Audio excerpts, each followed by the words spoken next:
Dear students, এখন আমরা discuss করব সাবসেট, সুপারসেট আর ইউনিভার্সাল সেট নিয়ে। দেখো, ধরো একটা সেট আছে এ। এই সেট এটা কি? এটা হচ্ছে ফার্স্ট 10 ন্যাচারাল নাম্বারস। তাহলে 1 2 3 4 5 6 7 8 9 10। এটা হলো সেট এ। আর একটা সেট হচ্ছে সেট বি। এখানে কি হচ্ছে? এটা সেট হচ্ছে প্রাইম নাম্বারগুলোর ফার্স্ট 1 2 3 4, ফার্স্ট 4 প্রাইম নাম্বারের সেট। ধরো 2 3 5 7। তো দেখো, সেট বি তে, বি এর যারা মেম্বার তারা সবাই সেট এরও মেম্বার। যে কারণের জন্য আমরা লিখব যে B is a subset of A. Set B is a subset of set A. আর এখানে এই বি এর মেম্বারগুলো ছাড়াও 2 3 5 7 এগুলো ছাড়াও এতে আরো মেম্বার আছে। সেই জন্য আমরা এ কে বলবো A is the superset of set B. এটাকে এইভাবে পড়বে যে B is a subset of set A. আর এটাকে বলবে A is the superset of set B. এইভাবে করতে হয়। এরপরে আমরা আসবো ইউনিভার্সাল সেট। ধরো একটা সেট আছে এ। এটা কিসের সেট? না, ধরো 1 2 3 4 5। আর একটা সেট আছে সেট বি। এটা কি হচ্ছে? না, মনে করো 2 3 5 7। আর একটা সেট আছে সেট সি। এটা কিসের সেট? না, 1 4 6 8 9 10। এরকম তিনটে সেট আছে। তো ইউনিভার্সাল সেট বলতে আমি কি বুঝবো? নেই, সবকটা সেটই যার সাবসেট হবে সেরকম একটা সেট, যার মধ্যে সব সেট ঢুকে যাবে। তাহলে এটা হচ্ছে ইউনিভার্সাল সেটের সিম্বল, এটাকে ইটা বলা হয়। এই ইউনিভার্সাল সেট কি হতে পারে? না, 1 2 3 4 5 6 7 8 9 10। এটা হতে পারে ইউনিভার্সাল সেট।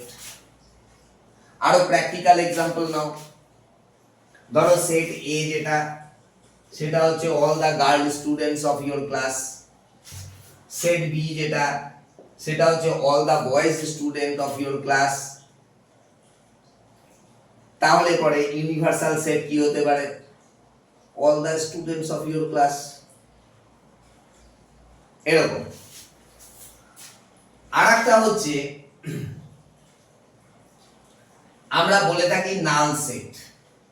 এটাকে ফাই দিয়ে ইন্ডিকেট করি। যে সেটের কোনো মেম্বার নেই সে হচ্ছে নাল সেট। মানে কি রকম?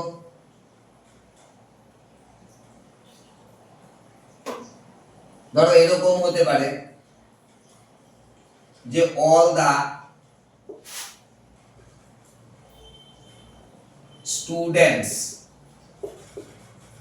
Of your class whose age is more than 45 years। তাহলে তোমার ক্লাসে তুমি এরকম কোনো স্টুডেন্টই খুঁজে পাবে না, সেটা হয়ে যাবে নাল সেট। এটা নাল সেট। মনে রাখবে নাল সেট কিন্তু যে কোনো সেটেরই সাবসেট হয়। ওকে, এখন দেখো আমরা এগুলোকে ভেন ডায়াগ্রামে দিয়ে দেখব।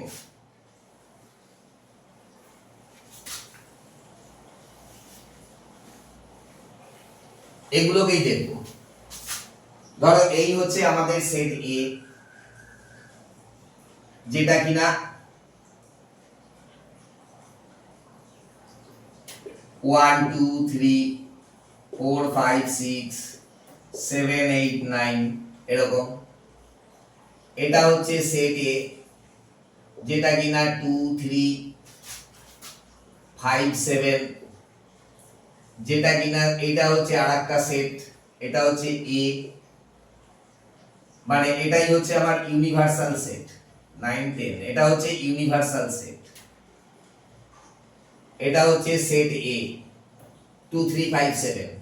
এটা হচ্ছে সেট বি 1, তারপরে হচ্ছে 4 6 8 9 10। এটা হচ্ছে সেট বি। তাহলে পরে আমরা বুঝতেই পারছি যে A is a subset. A is a subset of universal set. আর সেটাকে আমি কিভাবে দেখাতে পারি? এই হলো আমার সেট A, এই ইউনিভার্সাল সেট, আর এইটা হলো সেট A 2 3 5 7। এটা হলো সেট A। আর কি হচ্ছে না বাদ বাকি নাম্বার গুলো, ধরো 1 4 6 8 9 10 এরকম ভাবে থাকতে পারে। এই হচ্ছে, এইটা হচ্ছে সাবসেটটা। সাবসেট এইভাবে থাকে, পুরোপুরি ঢুকে যাবে সেটের মধ্যে। ওকে, তো এরকম জায়গাতে যদি আমি বলি ইউনিভার্সাল সেট মাইনাস এ, সেটা কি হবে? এইটা হচ্ছে সেট এ,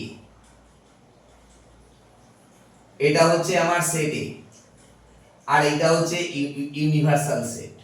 তাহলে এই যে পার্টটা আমার থাকছে, এটাই হচ্ছে ইউনিভার্সাল সেট মাইনাস এ।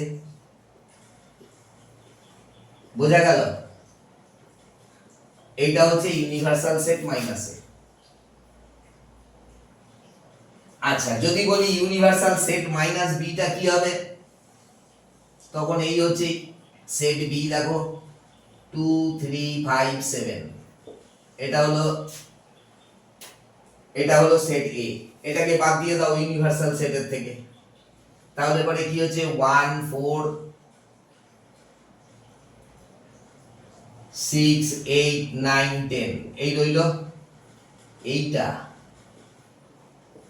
এইটা হচ্ছে ইউনিভার্সাল সেট মাইনাস এ, এই minus B, universal set minus B, এইটা। ওকে, এইভাবে আমরা ভেন ডায়াগ্রাম দিয়ে এটাকে রিপ্রেজেন্ট করতে পারি। এখন দেখো, ধরো একটা ইউনিভার্সাল সেট আছে, এটা কি না, এর মেম্বার গুলো হচ্ছে 1 2 3 4 5। এর সাবসেট গুলো কি কি হতে পারে? একটা সাবসেট হতে পারে 5, যাতে কিনা কোনো মেম্বারই নেই। একটা সাবসেট হতে পারে, মনে করো সেট অফ 1। একটা হতে পারে, মানে একটা তো নাল সেট হলো মানে 5, একটা হলো 1 সেট অফ 1, একটা হলো সেট অফ 2, একটা হলো সেট অফ 3, একটা হলো সেট অফ 4, একটা হলো সেট অফ 5। এটা গেল একটা সেট। এরকম হতে পারে 1 2, একটা হতে পারে 1 3, একটা হতে পারে 1 4, একটা হতে পারে 1 5। এখানেই শেষ নয়, এর পরে হতে পারে 2 3, 2 4, 2 5। এখানেই শেষ নয়, এর পরে হতে পারে 3 4, 3 5। এখানেই শেষ নয়, তারপরে এটাও হতে পারে যে 4 5। সেখানেই শেষ নয়, 1 2 3 4 5 দিয়েও একটা হতে পারে। এতগুলো সাবসেট হতে পারে একটা সেটের। আশা করি বুঝতে পেরেছো। That is all.